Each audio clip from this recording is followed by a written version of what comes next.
First point, dividend income. बच्चों आओ जरा डिविडेंड इनकम के बारे में कुछ इंपॉर्टेंट बातें कर लें।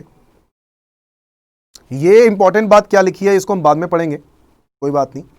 मैं अपने वर्ड्स में आपको कुछ एक्सप्लेन करना चाहता हूं, इसीलिए मैं आपको नोट्स लिखवाता हूं। मेरा पर्पस यही है नोट्स का कि आपको मैं अपनी लैंग्वेज में कुछ एक्सप्लेन कर सकूं जो आपको रिटेन करने में आसानी हो।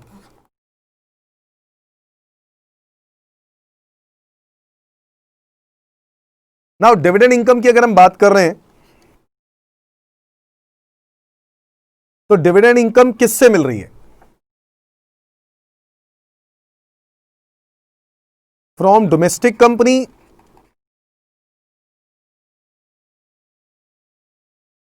From foreign company. भाई हो सकता है आपने शेयर्स किसके खरीदे हो? फॉरेन कंपनी के खरीदे हो, ऐसा हो सकता है। और अगर आपने ऐसा भी हो सकता है कि डोमेस्टिक कंपनी से खरीदे हो, बिल्कुल हो सकता है बच्चों। डोमेस्टिक कंपनी से भी डिविडेंड मिला हो सकता है और फॉरेन कंपनी से भी डिविडेंड मिला हो सकता है। तो दो केसेस होते हैं। जो हम लोग डीम्ड डिविडेंड का सिनारियो पढ़ते हैं बच्चों, वो हम इस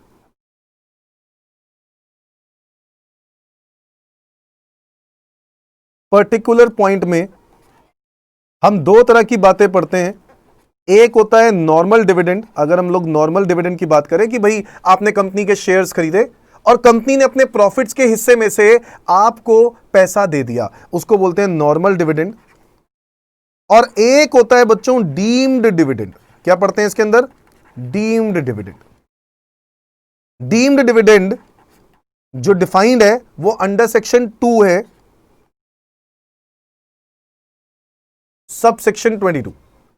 आप इसको सब सेक्शन, वैसे तो डेफिनेशन सारी की सारी सेक्शंस के आगे क्लॉज को लिखते हैं, बट क्योंकि इसमें एक्सप्लेनेशन है, इसके आगे भी कुछ एक्सप्लेनेशन है, इस रीजन से इसको सेक्शन 2 सब सेक्शन 22 बोलूंगा मैं।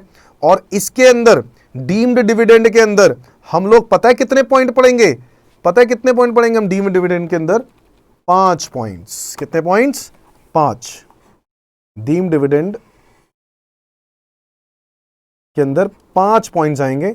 Section 222 clause A, 222 clause B, 222 clause C, section 222 clause D और सेक्शन 222 क्लॉज ई। आप लोगों से रिक्वेस्ट है कि आप लोग भी इसको इसी तरीके से बना लो। डिविडेंड इनकम आप लोग लिख रहे थे, अभी लिखने से पहले एक डायग्राम ये वाला बना लो, डोमेस्टिक कंपनी फॉरेन कंपनी वाला, simple. Normal dividend, deemed dividend. Normal dividend, deemed dividend. Deemed dividend के अंदर 5 पॉइंट्स आते हैं। एक आता है रिलीज ऑफ एसेट्स, एक आता है डिबेंचर्स या फिर deposit certificates to share holders. 222C आता है लिक्विडेशन ऑफ कंपनी।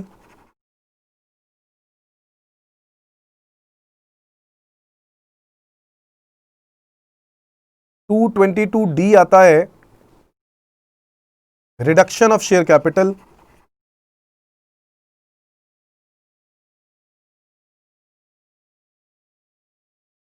और 222E आता है loans advances to specified share holder.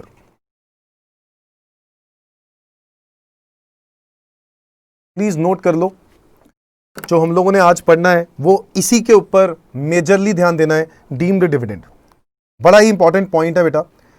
वैसे अगर देखें तो डीम्ड डिविडेंड का वैसे अब लॉजिक कम रह गया है, पहले बहुत इंपॉर्टेंट होता था क्योंकि उसके ऊपर टैक्सेबिलिटी अलग अलग होती थी। अब क्या हो गया है, डीम्ड डिविडेंड के अंदर सिचुएशन ऑलमोस्ट सेम हो चुकी है, डिविडेंड के अंदर सिचुएशन सेम हो चुकी है, क्योंकि अब डिविडेंड टैक्सेबल होता है शेयर होल्डर्स को। पहले डिविडेंड एग्जेम्प्ट होता था शेयर होल्डर्स के लिए, अब डिविडेंड शेयर होल्डर्स के लिए टैक्सेबल होता है। याद रखना है बजट 2020, फाइनेंस एक्ट 2020 में यह बात बोल दी गई है कि अब से dividend per share holders tax पे करेंगे। आपको बता दूं, अगर पहले की बात करूं फाइनेंस एक्ट 2020 से बिफोर, तो डिविडेंड पर जो टैक्स लगता था, अगर मैं लिखूं बिफोर फाइनेंस एक्ट 2020, मैं आपको क्लैरिफाई करना चाहता हूं, कोई भी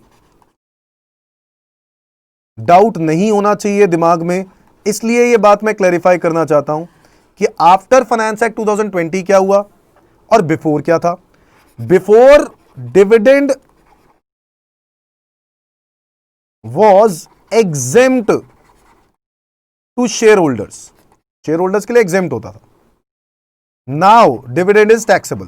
तो अब आपके दिमाग में आएगा कि सर ये तो शेयर होल्डर्स के लिए बहुत बड़ी दिक्कत हो गई, पहले तो एग्जेम्प्ट होता था अब टैक्सेबल हो गया। नहीं बच्चों, कंपनी वॉज लायबल टू पे corporate dividend tax on dividend.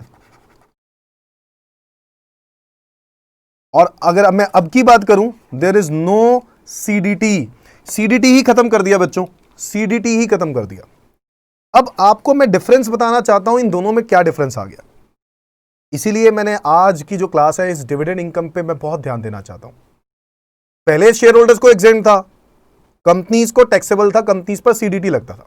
पता है क्या होता था कि मान लो अगर 100 करोड़ रुपए का डिविडेंड है और 15% सीडीटी का रेट है, तो कंपनीज 15% इसी में से काटती थी, यानी 15 करोड़ बचता था 85 करोड़, और ये 85 करोड़ किसको बांट देती थी? शेयर होल्डर्स को। शेयर होल्डर्स को एग्जेम्प्ट है। क्यों एग्जेम्प्ट है? क्योंकि टैक्स तो वो दे ही चुके हैं। क्या बेवकूफ बना रहे थे यार। अरे यार ऐसे ही चल रहा था, आज तक ऐसे ही चल रहा था, तो बस शेयर होल्डर्स को यह था कि टैक्स बर्डन नहीं था। बट उन शेयर होल्डर्स ने अपील करी जिनकी इनकम इतनी है ही नहीं और उनका टैक्स कट रहा है बेफालतू में। भाई कहने का मतलब बहुत क्लियर है कि मान लो कि ये जो ए है ना, शेयर होल्डर ए, इसकी और कोई इनकम नहीं है, सिर्फ डिविडेंड ही मिल रहा था, और डिविडेंड मिल रहा है सिर्फ मान लो 3 लाख रुपए का। कितने का मिल रहा है? 3 लाख का। मैं एक एग्जांपल लेके चल रहा हूं, बहुत आसानी से ध्यान से समझना। इसको डिविडेंड मिल रहा है कितने का? 3 लाख रुपए का, और कोई इनकम ही नहीं है। बट ये कह रहा है, बट इसको 3 लाख रुपए मिलना चाहिए था, मतलब 100 करोड़ का जो भी अमाउंट बनता था, 100 करोड़ का 0.3% इसके पास हाथ में शेयर होल्डिंग थी, तो 0.3% के हिसाब से 3 लाख रुपए इसके बनते थे, बट इसको नहीं मिल रहे। क्यों नहीं मिल रहे? क्योंकि इसका टैक्स कट गया, सीडीटी 15%। और जबकि ये शेयर होल्डर ऐसा शेयर होल्डर है जिसकी कोई और इनकम नहीं है, तो इसका टैक्स वैसे भी नहीं बनता था। भाई क्यों दे टैक्स? बात तो सही है। अब अगर मैं इसी सिनारियो में यहां बात करूं, तो अब शेयर होल्डर्स को कितने मिलेंगे बताओ? ए को कितना मिलेगा? पूरा 3 लाख रुपए मिलेगा। क्या यहां पर 3 लाख मिल रहा था? नहीं मिल रहा था। यहां पर कितना मिल रहा था बताऊं? यहां पर मिल रहा था 100 करोड़। 100 करोड़ में उसके 3 लाख छुपे हुए थे, तो 3 लाख पे भी 15% कट गया। इसका मतलब है 45,000 रुपए का टैक्स गया, और मिला इसको, पता है कितना मिला? 2,55,000। खुश नहीं है वो, कह रहा है मैं 45,000 रुपए का टैक्स दे रहा हूं। किस बात के लिए भाई? सर शेयर होल्डर्स को तो एग्जेम्प्ट होता है। अरे तो कंपनी तो दे ही रही है ना, और कंपनी आपकी जेब से ही तो काट रही है। जो आपको मिलना कितना चाहिए था? 3 लाख, बट आपको दिया कितना? 255, और कहा कि आपके लिए एग्जेम्प्ट है, आपको कोई टैक्स नहीं देना। मैं क्यों टैक्स पे करूं? मेरी तो इनकम ही नहीं है। बात बिल्कुल सही थी बच्चों। इसीलिए गवर्नमेंट ने रिसेंटली सीडीटी को क्या कर दिया? डिलीट किया। सीडीटी का चक्कर ही खत्म करो। अब क्या होगा? शेयर होल्डर्स को ये डिविडेंड मिलेगा। शेयर होल्डर्स को जब ये डिविडेंड मिलेगा, चाहे वो 3 लाख रुपए है, पूरे के पूरे देने दो, और 3 लाख रुपए पर dividend per tax share holder खुद ही दे देगा। अब ये शेयर होल्डर ए, जिसकी और कोई इनकम नहीं है, तो वो कोई भी टैक्स पे नहीं करेगा। सारे 3 लाख रुपए उसके जेब में जाएंगे और उस पर कोई टैक्स नहीं पे करेगा, क्योंकि उसकी कोई और इनकम नहीं है। बट अगर मैं इस पर्टिकुलर पॉइंट की बात करूं, 85 करोड़ में जो ए को 2,55,000 रुपए मिल रहे थे, वो पॉइंट उस पर उसको टैक्स क्यों देना पड़े, क्योंकि उसका 45,000 रुपये जा चुका है और वो अब रिवर्सेबल नहीं है कि वो पैसा वापस आ जाएगा, रिफंड आ जाएगा। सॉरी, वो गया। आपकी नजरों में तो यही है ना कि आपको ये जो पैसा मिल रहा है वो टैक्स कट के मिल रहा है, बट वो कह रहा है, वो शेयर होल्डर कह रहा है मेरी तो इनकम ही इतनी है। तो ऐसे केस में गवर्नमेंट ने बहुत ही ज्यादा समझदारी वाला डिसीजन लिया और ये एक फायदेमंद डिसीजन था उन शेयर होल्डर्स के लिए जिनकी कोई और इनकम नहीं है। बट हां, उन पॉइंट ऑफ शेयर होल्डर्स के लिए दिक्कत भी आ सकती है जहां पर सीडीटी वैसे तो 15% लग रहा था, बट उनकी इनकम बहुत सारी थी, 10 लाख से ऊपर। अब ये डिविडेंड मर्ज हो जाएगी, जिसकी वजह से उसको पता कितना पे करना पड़ेगा, 30%। जी हां, तो उनके लिए दिक्कत आ सकती है। तो ये वैसे भी देखो, गवर्नमेंट पब्लिक इंटरेस्ट को देखती है और पब्लिक में भी लार्जर सेक्टर ऑफ इंटरेस्ट किस चीज में है, किस चीज में इंटरेस्ट है, वहां पर ध्यान फोकस करती है। हर एक को सेटिस्फाई कर भी नहीं सकते। समझ में आया बच्चों कि डिविडेंड अब शेयर होल्डर को टैक्सेबल क्यों है? तो आपसे कोई पूछे यार ये तो गवर्नमेंट बहुत बेकार कर रही है, डिविडेंड टैक्सेबल कर दिया, ये तो बहुत गलत चीज कर दी, तो आप लोगों को क्या बोलना है? सर ये तो फायदेमंद डिसीजन है, it was a good decision. समझ में आती है बात? हां, जिनकी इनकम पहले से ही 5 लाख क्रॉस है, डिविडेंड आ गया तो टैक्स कितना लग जाएगा? 20%। हां, उनके लिए मैं कह सकता हूं कि परेशानी है, उनके लिए परेशानी है, क्योंकि वैसे सीडीटी का रेट कितना था? 15%। अब ये कितना हो जाएगा? 20%। तो थोड़ा सा प्रॉब्लम जरूर होगी। बट मैं सपोज मैं ये समझता हूं कि गवर्नमेंट ने, मैंने बताया ना, लार्जर पार्ट देखा कि कौन से लोग ज्यादा हैं हमारे देश के अंदर, जिनकी इनकम 5 लाख से ज्यादा वाली है या जिनकी इनकम 5 लाख से कम है। तो बस उन्होंने उस हिसाब से बेनिफिट देखते हुए उन्होंने दे दिया बेनिफिट। तो देखो गवर्नमेंट को कोई नुकसान नहीं होगा, क्योंकि गवर्नमेंट को कहीं से टैक्स ज्यादा आना स्टार्ट हो जाएगा, कहीं से कम तो कहीं से ज्यादा आना स्टार्ट हो जाएगा। समझ में आ गई बात? चलो, तो ये वाली पॉइंट मैंने आपको समझाना था, आप लोग भी नोट कर सकते हो। बिफोर फाइनेंस एक्ट 2020 क्या था और आफ्टर फाइनेंस एक्ट 2020 क्या है। ठीक है, डीम डिविडेंड की बात भी करेंगे। पहले लिखते हैं कुछ डिविडेंड के बारे में, राइट डाउन। अब आप लिख रहे हो पहले dividend from domestic company, foreign company के बारे में बाद में करेंगे। Write down dividend from domestic company.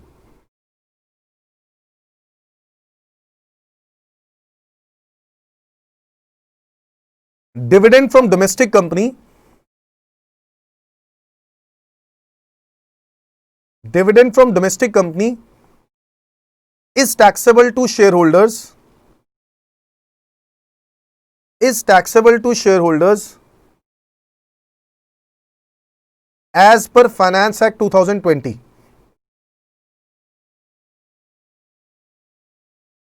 as per Finance Act 2020।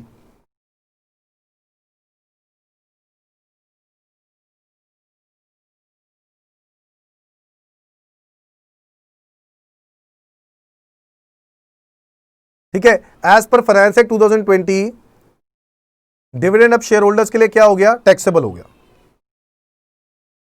इसका मतलब है एक सेक्शन 1034 करके बच्चों एग्जेम्पशन दी जाती थी, वो सेक्शन अब खत्म हो गया। Full stop. There is no exemption under section 10 subsection 34। There is no exemption under section 10 subsection 34। मैं फिर से बोलूंगा बेटा, सेक्शन 10 किसके लिए होता था? Income exempt from tax. Budget 2020 से पहले 1034 में डिविडेंड इनकम एग्जेम्प्ट होती थी, ये बात लिखते थे, बट अब नहीं लिखेंगे क्योंकि ये डिविडेंड इनकम अब एग्जेम्प्ट नहीं है। Full stop.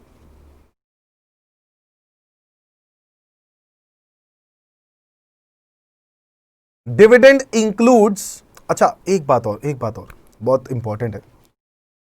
आप लोगों को कंपनी के डिविडेंड के बारे में जब मैं बताता हूं तो डिविडेंड होता क्या है?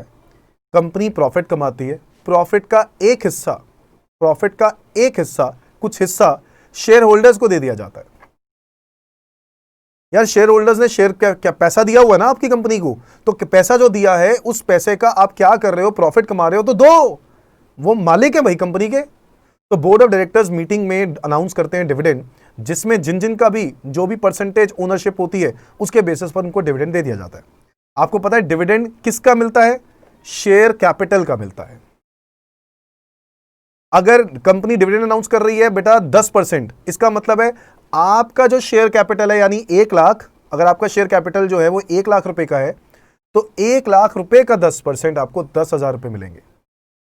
कंपनी वो पैसा कहां से देगी? प्रॉफिट्स में से देगी। कहां से देगी? प्रॉफिट्स में से। जो कंपनी के पास प्रॉफिट्स, एक्यूमुलेटेड रिजर्व्स पड़े हुए हैं, उसी में से देती है।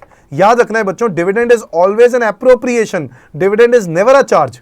चार्ज नहीं है वो, खर्चा नहीं है वो प्रॉफिट में से निकाल के दिया जाता है, इसलिए वो कभी पीएनएल अकाउंट में नहीं आएगा। डिविडेंड खर्चा है ही नहीं बच्चों वो। तो डिविडेंड प्रॉफिट में से, जो प्रॉफिट बचता है ना कंपनी के पास, उसमें से डिविडेंड दिया जाता है शेयर होल्डर्स को। एप्रोप्रिएशन बोलते हैं इसको। नेक्स्ट पैराग्राफ में, dividend distribution tax under section 115O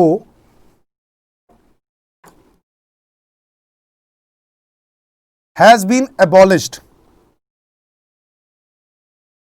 with effect from 1/4/2020. Dividend distribution tax under section 115O has been abolished with effect from 1/4/2020.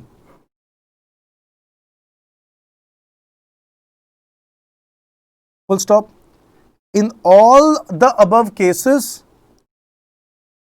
now dividend is taxable to shareholders only.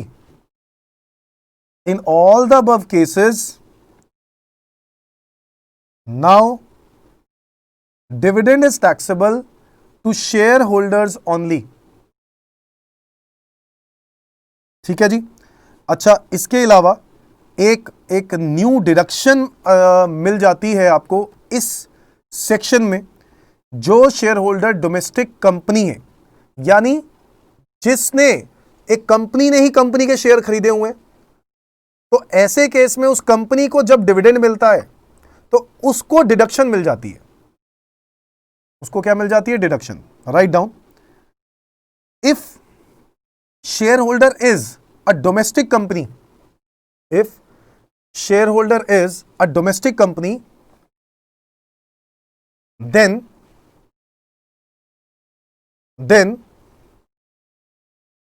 such dividend amount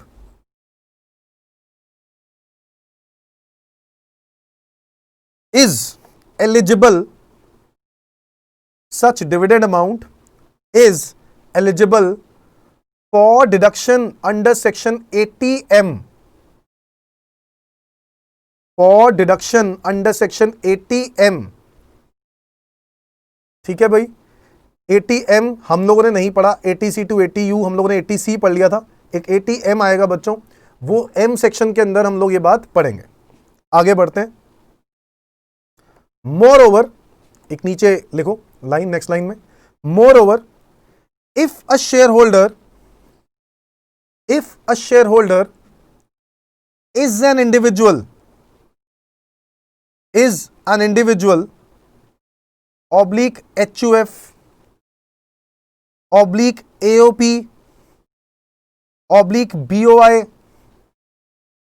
oblique AJP, artificial juridical person. बच्चों याद है, person के अंदर हम लोग पढ़ते थे ना, पहला स्लैब जो था वो इन्हीं का ही तो था, इंडिविजुअल, HUF, AOP, BOI और AJP। बच्चों याद है इनका सरचार्ज कितना लगता था? 1 करोड़ से 50 लाख से ज्यादा हो तो 10%, 1 करोड़ से ज्यादा है तो 15%, 2 करोड़ से ज्यादा है तो 25%, और 5 करोड़ से ज्यादा है तो 37%। ये था ना सरचार्ज। बट ताकि आप लोगों के ऊपर टैक्स का बर्डन बहुत ज्यादा ना आ जाए कहीं डिविडेंड की वजह से, तो गवर्नमेंट ने यह एक्शन लिया कि सरचार्ज, जो मैक्सिमम रेट है सरचार्ज का, वो 15% कर दिया। यानी 2537 नहीं है। किसके ऊपर? 2537 नहीं है इंडिविजुअल्स, HUF, AOP, AJP, जो लोग डिविडेंड कमा रहे हैं। समझ में आया? डिविडेंड इनकम पर एप्लीकेबल नहीं है। Write down. More over if the share holder is an individual, HUF, AOP, BOI, ये सब बातें लिखी हुई है, सॉरी आपके स्क्रीन में भी दिख रहा होगा, oblique AJP, comma, surcharge on income tax, surcharge on income tax on dividend income, surcharge on income tax on dividend income cannot exceed 15%, cannot exceed 15%। समझ में आ गई बात? तो भाई देखो सीधी सी बात है, गवर्नमेंट ने 25 और 37, 25% और 37% डिविडेंड के लिए सरचार्ज हटा दिए। यानी अगर मेरी इनकम, डिविडेंड इनकम मेरी बहुत ज्यादा होती है, 50 लाख से ज्यादा होती है, या मैं कहता हूं 5 करोड़ से ज्यादा हो जाती है, तब भी मैक्सिमम टू मैक्सिमम जो सरचार्ज लगेगा डिविडेंड पर, वो कितना लगेगा? 15%। समझ में आ गई बात? तो इसके टैक्सेबिलिटी से रिलेटेड मैं क्वेश्चंस कराऊंगा अलग से, ठीक है, वो बाद में करेंगे, बट कॉन्सेप्ट समझना बहुत जरूरी है कि डिविडेंड के बारे में क्या क्या लिखवाया गया है। तो ये बातें हो जाती हैं क्लियर, हो जाती हैं क्लियर। चलो बहुत ही बढ़िया है।